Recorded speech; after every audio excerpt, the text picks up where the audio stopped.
photo తీసా భయపడుతుంది ఎందుకు తీస్తున్నావు ఎందుకు బాబా అవును కేక్ తీసా అది భయపడుతుంది ఫోటో దిగదు సార్ ఫోటో ఎందుకు తీసున్నాయి నేను ఫోటో తీసి ఇంకోటి పంపించిన తప్ప అది మనం తీసి మనం పంపిస్తాం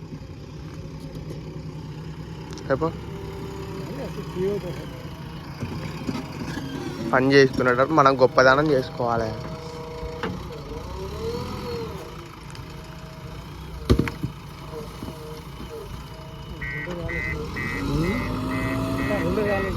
మరి దాంతో వెళ్తాయి మరి ఎన్నని వెళ్తాయి చెప్పు అట్లా చూసి అట్లా మీకు అలా వచ్చింది బండి బిడ్డ బండి ఇప్పుడు వస్తారు చూడు అట్లా అగ్గా